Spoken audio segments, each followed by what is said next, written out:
পঞ্চমবারের মতো উচ্ছেদ অভিযান চলছে রাজধানীর গ্যান্ডারিয়ায় আওয়ামী লীগের সাবেক কমিশনারের দখল করা পুকুরে। তবে এবার শুধু উচ্ছেদ নয়, পুকুরের জায়গা পুকুরকে ফেরত দিতে মাটি খুঁড়ে নিয়ে যাচ্ছে রাজুক। গ্যান্ডারিয়ার ডিআইটি প্লট এলাকায় রাজুকের মালিকানাধীন এই পুকুরটি ধাপে ধাপে ভরাট করে মার্কেট তৈরি করছিলেন ঢাকা দক্ষিণ সিটি কর্পোরেশনের ৪৭ নম্বর ওয়ার্ডের তৎকালীন কাউন্সিলর শাহানা আক্তারের বাবা শহীদ কমিশনার।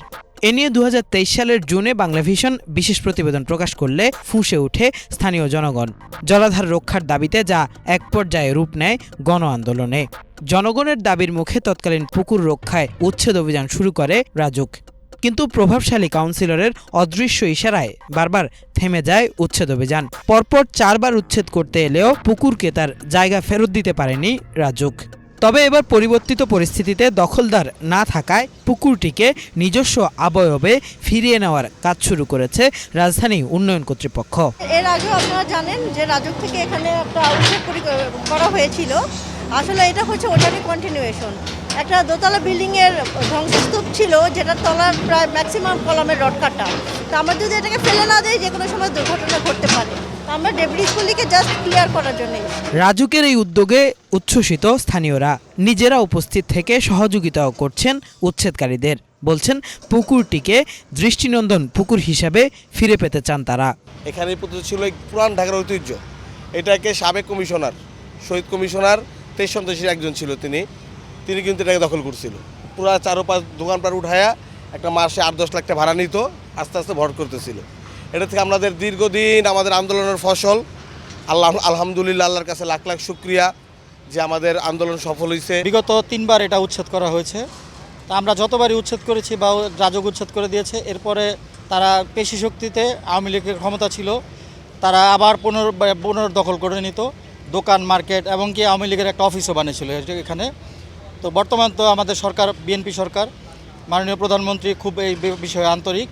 খাল খননের পাশাপাশি ঢাকার প্রতিটা পুকুর, জলাশয়গুলি উদ্ধার করা হোক, এটা আমাদের চাওয়া। একটা পুকুর দেখে আমরা এখানে বাড়ি ঘর ক্রয় করছি। অনেকে এখানে এই এলাকাটার মধ্যে আসতো এই পুকুরটা দেখার জন্য, এবং এই পুকুর থেকে সাঁতার কেটে আমরা বড় হয়েছি। তো এইখানে এই সৌন্দর্যটুকু আমরা সিটি কর্পোরেশনের কাছ থেকে চাই, এই সৌন্দর্য বন্ধনটুকু আমরা রাজুকের কাছে চাই। জীবনের ঝুঁকি নিয়ে পুকুরটি রক্ষার আন্দোলনে নেতৃত্ব দিয়েছেন স্থানীয় তরুণ ইব্রাহিম আহমেদ রিপন।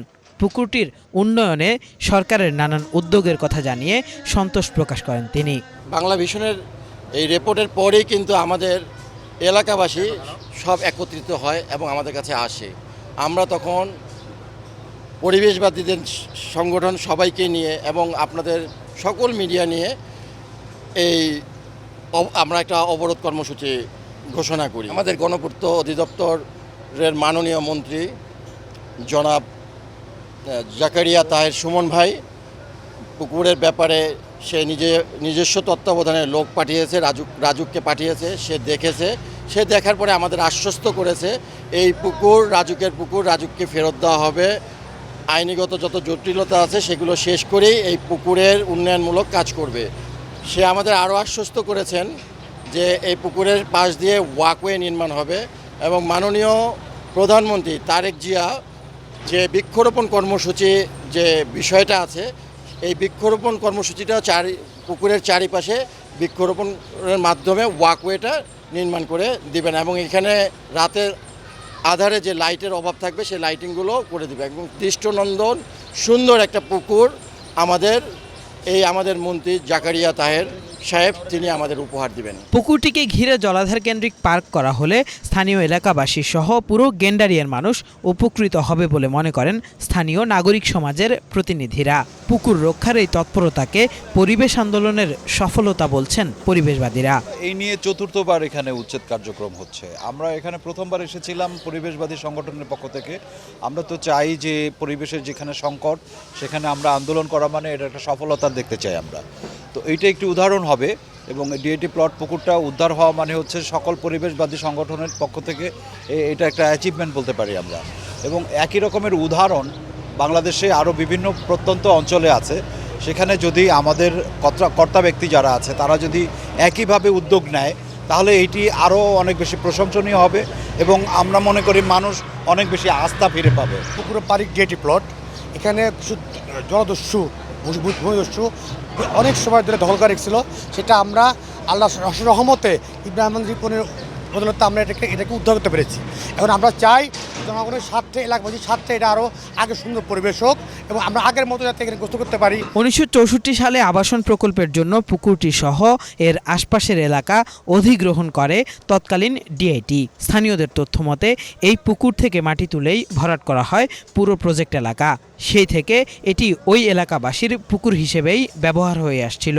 কিন্তু 2017 সাল থেকে জায়গাটি ব্যক্তি মালিকানাধীন দাবি করে দখল শুরু করে স্থানীয় প্রভাবশালীরা। রাজধানীর গ্যান্ডারিয়ার ডিআইটি এই পুকুরটির চতুর্পাশ ঘেরাও করে নানান স্থাপনা তুলছিলেন কমিশনার শহীদুল। এই সংবাদটি 2023 সালে বাংলা ভিশনের প্রচারের পর প্রথম উচ্ছেদ অভিযান শুরু করে রাজুক। তারপর 3 বার এই পুকুরটির চারপাশে থাকা অবৈধ স্থাপনাগুলো উচ্ছেদ করা হয়, কিন্তু আবারও পুনর্দখল করেন কমিশনার শহীদ। তবে এবার যেহেতু আওয়ামী লীগ সরকার নেই, শহীদুল নিজেও নেই, তাই এলাকাবাসীর প্রত্যাশা এবার অন্তত তারা তাদের পুকুরটি ফিরে পাবে পুকুরের মতো করেই। কেফায়েত শাকিল, বাংলা ভিশন, ঢাকা।